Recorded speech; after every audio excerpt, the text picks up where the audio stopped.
This channel does not promote any violence, harmful, or illegal activities. All content provided by this channel is meant for an educational and information purpose only. বিজেপির ডাকা 12 ঘন্টা বাংলা বন্ধকে কেন্দ্র করে যখন উত্তপ্ত গোটা বাংলা, ঠিক তারই মধ্যে ভাটপাড়াতে ফের শুট আউট এবং অর্জুন সিং এবং সোমনাথ শ্যাম ফের মুখোমুখি এবং দুই নেতার সমর্থকদের মধ্যে ব্যাপক সংঘর্ষ।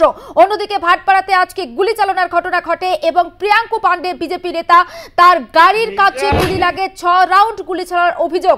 এখনো পর্যন্ত এই ঘটনায় 4 জন গ্রেপ্তার হয়েছে। আর কি আপডেট পাচ্ছি, কেন হঠাৎ দুই নেতার এই সমর্থকদের মধ্যে এমন সংঘর্ষ? সুব্রত রয়েছে সরাসরি। সুব্রত, দেখো, একেবারেই তোমাকে জানিয়ে রাখি, এই মুহূর্তে আমরা রয়েছি মেঘনা মোড়ে, ভাটপাড়ার মেঘনা মোড়ে, যেখানে অর্জুন সিং এর বাড়ি। সেখানে একেবারে সম্মুখ সফরে রয়েছেন জগদ্দলের বিধায়ক সোমনাথ শ্যাম এবং অপরদিকে রয়েছেন বারাকপুর লোকসভা কেন্দ্রের প্রাক্তন সাংসদ তথা বিজেপি নেতা অর্জুন সিং। এবং অর্জুন সিং এর বাড়ির সামনে কিন্তু এখানে তৃণমূল কর্মী সমর্থকরা তারা এসে জড়ো হন এবং তারা কিন্তু অর্জুন সিংকে গো ব্যাক স্লোগান দিতে থাকেন। এবং একেবারে গো ব্যাক স্লোগান শুধু নয়, অর্জুন সিংকে চোর বলা হয় এবং বাংলাকে অশান্ত করছে, এই স্লোগান দিয়ে তারা কিন্তু সেখান থেকে অর্জুন সিংকে সরে যেতে বলেন। এবং এখানে শ্যাম তিনি কিন্তু ঘটনাস্থলে একেবারে রয়েছেন এবং তিনি কিন্তু সংবাদ মাধ্যমের সামনে মুখোমুখি হয়ে তিনি বলছেন যে অর্জুন সিং একেবারে মিথ্যে একটি ভিডিও প্রচার করে নতুন করে ভাটপাড়াকে অশান্ত করার চেষ্টা করছেন, সেই জন্যই কিন্তু এই প্রতিবাদ বলে তিনি জানাচ্ছেন। অপরদিকে আমরা দেখতে পাচ্ছি ঠিক একেবারে সোমনাথ শ্যাম যেখানে দাঁড়িয়ে রয়েছে, আমি যদি একটু ভিডিওটা তোমাকে দেখাই, দেখতে পাবে অপরদিকে দাঁড়িয়ে রয়েছে একেবারে বিজেপি এবং বিজেপির যে অর্জুন সিং তিনি কিন্তু দাঁড়িয়ে রয়েছেন এবং তিনি একেবারে পুলিশ কিন্তু মাঝখানে রয়েছে, অর্থাৎ একদিকে সোমনাথ শ্যাম এবং তৃণমূলের কর্মী সমর্থকরা, অপরদিকে অর্জুন সিং এবং বিজেপি কর্মী সমর্থকরা তারা কিন্তু একেবারে দাঁড়িয়ে রয়েছেন। আমরা একটু চেষ্টা করব যে অর্জুন সিং এর সাথে কথা বলার। অর্জুনদা, এরকম একটা ঘটনা এর আগে তো কোনোদিন হয়নি, কি বলবেন? হয়নি, আজকে হয়ে যাচ্ছে, দেখছেন তো। গণতান্ত্রিক আন্দোলন মধ্যে গুলি চালানো হচ্ছে, প্রিয়াঙ্কু পান্ডের উপরে 2 জন হসপিটালাইজ আছে, এরা গুন্ডামি করে যাচ্ছে। একেবারে দাঁড়িয়ে রয়েছে, তারপরে এরকম একটা ঘটনা কেন? মানে আপনাকে দেখে গো ব্যাক স্লোগান দেওয়া, এই আমার বাড়ির সামনে আমাকে গো ব্যাক স্লোগান দেবে? এটা আমার বাড়ি। পুলিশকে বলছে, আপনাকে বলছে চলে যেতে এখান থেকে। আরে আমি কেন চলে যাব? এই বাড়িটাও আমার, এই বাড়িটাও আমার, আমি কোথায় যাব? আমার বাড়ি তো এখানে, এটাও আমার, এটাও আমার, এর পরেটাও আমার। আজকে যেভাবে বিজেপি নেতার উপরে গুলি চালানো হলো, এই বিষয়ে কি বলবেন?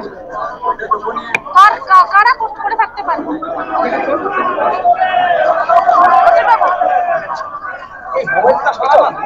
বিজেপি নেতার উপরে গুলি পুলিশ আর গুন্ডাদেরকে দিয়ে তৃণমূল এইসব ভয় দেখাবার ধান্দা করেছে, কিন্তু মমতা ব্যানার্জি পায়ের তলা মাটি সরে গেছে, উনার যাওয়ার পথ সুগম হয়ে গেছে, উনি যাওয়ার পথে আছে, এই জন্য এইসব হিংসাত্মক আন্দোলন করছেন।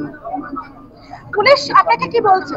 আমাকে বললো আপনি একটু সরে যান, আমি 10 ফিট সরে গেছি, এবার ওটাকে সরা।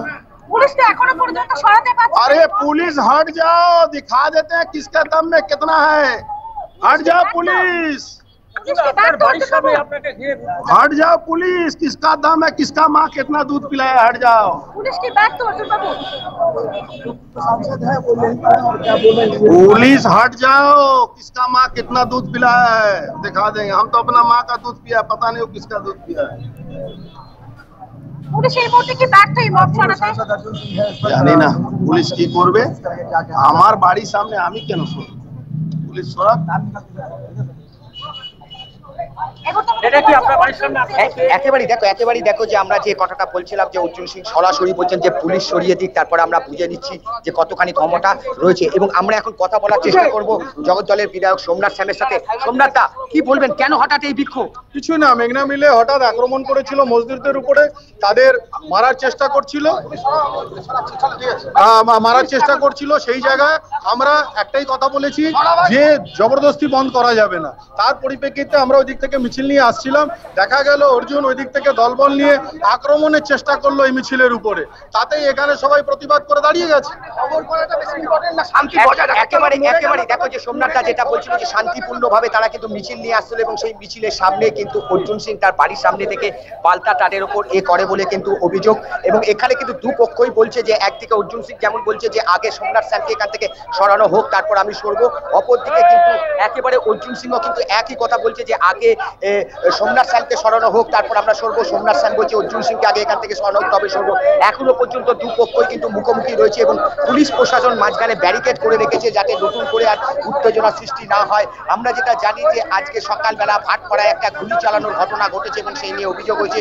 যদিও সেই অভিযোগের ভিত্তিতে এবং যে ভিডিও সামনে এসেছে সেই ভিডিওর পরিপ্রেক্ষিতে পুলিশ কিন্তু ইতিমধ্যে কিন্তু 4 জনকে গ্রেপ্তার করেছে এবং সেই 4 জনকে গ্রেপ্তার করার পর কিন্তু একেবারে তৃণমূল কংগ্রেসের পক্ষ থেকে সোমনাথ শ্যাম জগদ্দলের বিধায়ক তিনি যেটা একেবারে অন ক্যামেরায় জানালেন যে তারা শান্তিপূর্ণভাবে একটা মিছিল নিয়ে আসছিল এবং সেই মিছিলটা যখন এইখানে মেঘনা মোড় ক্রস করছিল ঠিক সেই সময় অর্জুন সিং এর বাড়ির গলি থেকে বেশ কয়েকজন বেরিয়ে এসে সেই মিছিলের দিকে তেড়ে আসে। সেই কারণেই তারা এখানে দাঁড়িয়ে গেছেন এবং তাদের বক্তব্য যতক্ষণ না পর্যন্ত অর্জুন সিংকে এখান থেকে সরানো হবে ততক্ষণ পর্যন্ত তারা সরবেন না।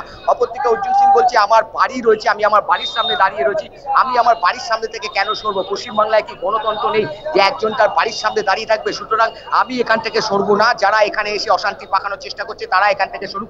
পুলিশ চেষ্টা করছে দুপক্ষকেই একেবারে সমদূরত্বে সরিয়ে দিতে এবং আমরা যেটা দেখতে পাই যে এখনো পর্যন্ত যে তৃণমূল কংগ্রেসের যারা কর্মী সমর্থকরা রয়েছেন তারা কিন্তু এখানে এখনো পর্যন্ত বিক্ষোভ দেখাচ্ছে। যারা বিক্ষোভ দেখাচ্ছেন আমি তার সাথে কথা বলবো। তোমাদের দাবিটা কি? কেন এই বাপকে মারলে ভাই?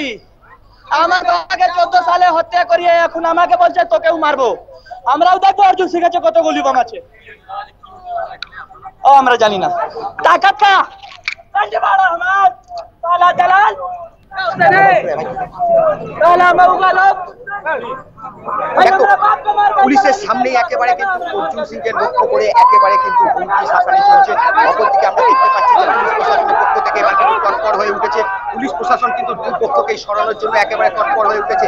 একেবারে দুপক্ষকে খালি করার জন্য কিন্তু পুলিশ প্রশাসন নেমে পড়েছে এবং আমরা যেটা দেখতে পাচ্ছি যে পুলিশ প্রশাসন এই যে মেঘনাপুরের যে জ্যাম সেই ভিড় অর্থাৎ অর্জুন সিংয়ের বাড়ির দিকে সরিয়ে দেওয়া হচ্ছে। অপরদিকে কিন্তু একেবারে যে তৃণমূল কংগ্রেসের কর্মী সমর্থকরা তারা কিন্তু এখানে এসে বিক্ষোভ দেখাচ্ছিল তাদেরও কিন্তু পুলিশ কিন্তু সরিয়ে দিচ্ছে। অর্থাৎ পুলিশ চাইছে যে উত্তেজনার পরিবেশ সৃষ্টি হচ্ছে সেই উত্তেজনার পরিবেশ এখানে শান্ত করতে। কিন্তু আজকে সকালবেলা থেকে ভাটপাড়া যেভাবে একটা 12 ঘন্টার বন্ধকে কেন্দ্র করে উত্তেজনার পরিস্থিতি সৃষ্টি হয়েছে তা নিয়ে কিন্তু এখনো পর্যন্ত উত্তেজনা রয়েছে এবং মেঘনা মোড়ের সামনে বিশাল পুলিশ বাহিনী তারা কিন্তু একেবারে যে জনগণের যে রাশ রয়েছে যে মুখ রয়েছে সেটা কিন্তু তারা এখান থেকে সরিয়ে দেওয়ার চেষ্টা করছে। কারণ তারা চাইছে দুপক্ষকে দুপাশে সরিয়ে দিয়ে আপাতত পরিস্থিতি স্বাভাবিক রাখতে। এবং আমরা দেখতে পাচ্ছি যেমন একদিকে অর্জুন সিংকে তার অর্জুন সিং এর গলির মধ্যে অর্থাৎ বাড়ির গলির মধ্যে বেশ কিছুটা সরিয়ে দেওয়া হয়েছে, ঠিক একইভাবে তৃণমূল কংগ্রেসের যে কর্মী সমর্থকরা এসেছিল এবং সোমনাথ শ্যাম তাদেরকেও কিন্তু এখান থেকে একেবারে রোডের ওপর থেকে সরিয়ে দেওয়া হচ্ছে। তাদেরকেও পুলিশ দূরে সরিয়ে নিয়ে গিয়ে পরিস্থিতি একটা স্বাভাবিক করার কিন্তু চেষ্টা করছি। সুব্রত, ছবি আমরা দেখাচ্ছি এবং দুই পক্ষের বক্তব্য শুনে অর্থাৎ অর্জুন সিং এবং সোমনাথ শ্যামের বক্তব্য শুনলাম, সেটা শুনে মনে হচ্ছে দুপক্ষই যথেষ্ট অ্যাগ্রেসিভ, কেউই পিছু ছাড়তে নারাজ অর্থাৎ 1 ইঞ্চি জমি ছাড়তে নারাজ।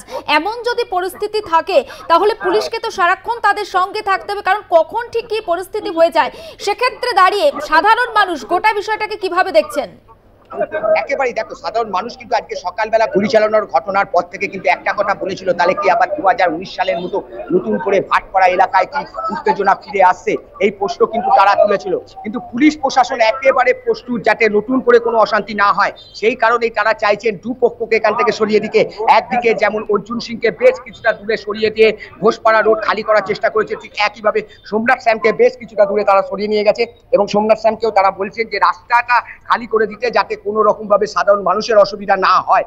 এবং দুপক্ষই কিন্তু একেবারে নিজেদের সিদ্ধান্তে অনড়, তারা চাইছে যে আগে ওই পক্ষ সরে যাক তারপর আমি সরবো, এবং অপর পক্ষও কিন্তু একই কথা বলছে। কিন্তু পুলিশ প্রশাসনের পক্ষ থেকে দেখানো হচ্ছে যে দুপক্ষকে একেবারে সমদূরত্বে সরিয়ে দিয়ে যাতে ঘোষপাড়া রোড একেবারে স্বাভাবিকভাবে থাকে সেই চেষ্টা কিন্তু একেবারে পুলিশ প্রশাসনের পক্ষ থেকে করা হচ্ছে। এবং পুলিশ প্রশাসনের পক্ষ থেকে আমরা দেখতে পাচ্ছি যে অর্জুন সিংকে বেশ কিছুটা ভেতরে ঢুকিয়ে দেওয়া হলো। সোমনাথ শ্যাম এখনো পর্যন্ত রাস্তায় দাঁড়িয়ে রয়েছে, তাকে কিন্তু একেবারে রাস্তা থেকে একটা সরানোর কিন্তু পুলিশ প্রশাসনের পক্ষ থেকে চেষ্টা করা হচ্ছে। এবং পুলিশ চাইছে যত দ্রুত সম্ভব যে তারা এখান থেকে একেবারে যে ভিড় রয়েছে সেই ভিড়টা শুনে আমরা যেটা শুনেছিলাম যে অর্জুন সিং যেভাবে কথা বলেছিল, আমরা এখানে আরো যারা রয়েছেন এই আন্দোলনকারীরা তাদের সাথে আমরা কথা বলার চেষ্টা করব। হ্যাঁ, এই যে তোমাদের এই বিক্ষোভটা কি জন্য?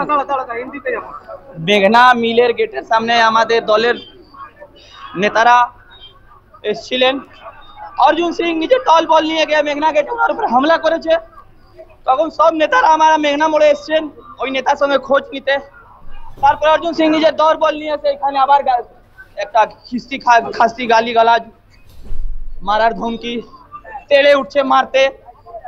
যখন আমাদেরকে কেউ মারতে আসবে আমরা তো প্রতিবাদ করবো।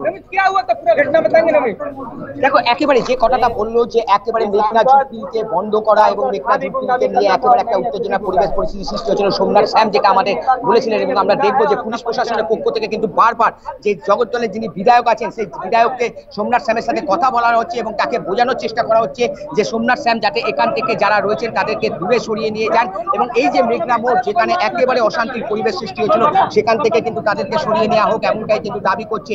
এবং আমরা দেখতে পাচ্ছি পুলিশ প্রশাসন কিন্তু বারবার বোঝানোর চেষ্টা করছে দুপক্ষকে যাতে সমদূরত্বে সরে যায় এবং পুলিশের আহ্বানে যেমন আমরা দেখতে পাচ্ছি যে অর্জুন সিং বেশ কিছুটা দূরে সরে গেছেন। এখন সোমনাথ শ্যামও তিনিও কিন্তু তার যারা কর্মী সমর্থক রয়েছেন তাদের নিয়ে দূরে সরে গিয়ে ঘোষপাড়া রোড ফাঁকা করে দেওয়ার চেষ্টা করছে। আজকে যে পুলিশের ভূমিকা, সেই পুলিশের ভূমিকা সত্যি খুব প্রশংসনীয়। দুপক্ষের মাঝখানে দাঁড়িয়ে যেভাবে অগ্নিগর্ভ পরিস্থিতিকে সামাল দিলেন এবং যেভাবে দুপক্ষকে সমদূরত্বে সরিয়ে দিলেন, এটা কিন্তু একটা পুলিশের ভূমিকা নিয়ে একটা দারুণ ভূমিকা নিয়েছে পুলিশ। যেভাবে মাঝখানে দাঁড়িয়ে কিছুটা পাঁচিলের মতো যাতে নতুন করে কোনো অশান্তি না হয় এবং দুপক্ষকে সমদূরত্বে সরিয়ে দিয়ে এই মুহূর্তে কিন্তু ঘোষপাড়া রোড তারা কিন্তু একেবারে খালি করে দিয়ে তারা কিন্তু এই মুহূর্তে যান চলাচল স্বাভাবিক করার চেষ্টা করছে এবং সেই ছবি কিন্তু আমরা দর্শকদের সামনে তুলে ধরছি। এবং আমরা দেখতে পাচ্ছি যে একদিকে মহিলা পুলিশ, মহিলা র্যাবও কিন্তু তারা কিন্তু প্রস্তুত রয়েছে, অর্থাৎ একেবারে ঘোষপাড়া রোড ফাঁকা করে দিয়ে যেখানে মেঘনা মোড়ে উত্তেজনা পরিবেশ পরিস্থিতি হয়েছিল। প্রথমে একটু দেখাবো যে অর্জুন সিং এর যে বাড়ির গলি, সেই বাড়ির গলিটা একটু দেখানোর চেষ্টা করব। এখান থেকে কিন্তু পুরো ভিড় সরিয়ে একেবারে পুলিশ প্রশাসনের পক্ষ থেকে ফাঁকা করে দেওয়া হয়েছে, অর্থাৎ অর্জুন সিং এবং তার যারা অনুগামী ছিলেন বিজেপির কর্মী সমর্থক তাদের এখান থেকে সরিয়ে দিয়েছে পুলিশ প্রশাসন। এরপরই কিন্তু পুলিশ প্রশাসনের পক্ষ থেকে ভূমিকা নেওয়া হয় এখানে তৃণমূল কংগ্রেসের যারা ছিলেন তাদেরকে এখান থেকে দূরে সরিয়ে নিয়ে যাওয়ার, এবং সেই কাজেও তারা সফল হয়েছে। এই মুহূর্তে কিন্তু একেবারে জগদ্দলের বিধায়ক সোমনাথ শ্যাম তিনি কিন্তু তার কর্মীদের নিয়ে একেবারে এই জায়গা থেকে অনেকটাই দূরে সরে গেছেন, ফলে কিন্তু একেবারে স্বাভাবিক হয়ে গেছে ঘোষপাড়া রোড। এবং ঘোষপাড়া রোডের যে দীর্ঘক্ষণ ধরে যান চলাচল বন্ধ ছিল এবার সেই যান চলাচল বেশ কিছুক্ষণের মধ্যে আবার চালু হয়ে গেছে।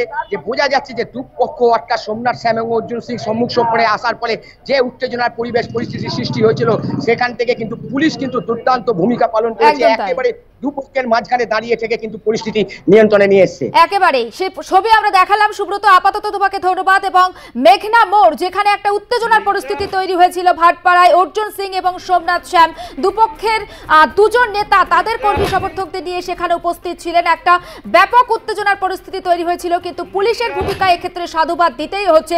পুলিশ একেবারে প্রাচীরের মতো সেখানে দাঁড়িয়েছিল, অবশেষে দুপক্ষকে তারা ছত্রভঙ্গ করতে সমর্থ হয়েছেন। দুপক্ষই দুদিকে গেছেন, পরিস্থিতি আপাতত নিয়ন্ত্রণে এবং যানবাহন চলাচল সেখানে স্বাভাবিক হচ্ছে। এবং ভাটপাড়াতে এই যে গুলি চালনার ঘটনা, এই প্রসঙ্গে সাংসদ পার্থ ভৌমিক তার ঠিক কি বক্তব্য শোনাবো। একটা গুলি দেখাতে বলো, হ্যাঁ দেখাতে বলো। 2019-এর ছবি দেখাচ্ছে যখন অর্জুন নিজে গুলি চালাবে। আপনি বলছেন গুন্ডারাজ খতম করবেন, কেন গুন্ডারাজ গুলি চলছে কেন? সাংবাদিকরা মারধর করছে, ফেলে গুলি চলেনি, সিকিউরিটি চাইছে। কেন ভাটপাড়ায় গন্ডগোল হলো, গুলি চললো ভাটপাড়াতে? আপনি তো গুন্ডারাজ, কোথাও গুলি চলেনি। কি চলেছে? কোথাও কিচ্ছু চলেনি। এবং যে ছবি আমরা আপনাদের দেখাচ্ছি, ভাটপাড়াতে গুলি চালনার মতো ঘটনা ঘটেছে এবং 6 রাউন্ড গুলি এবং 3 যুবক বন্দুক হাতে তাদেরকে দেখা গিয়েছে, তারা গুলি ছুটছে। এবং প্রিয়াঙ্কু পান্ডে বিজেপি নেতা, তার গাড়ির চালক মাথা নিচু করে নিজেকে সেভ করছেন। তবে প্রথম সিটে বসা একজন আহত হয়েছেন গুরুতর, তাকে হাসপাতালে ভর্তি করা হয়েছে এবং গোটা পরিস্থিতি নিয়ে উত্তপ্ত হয়ে ওঠে ভাটপাড়া।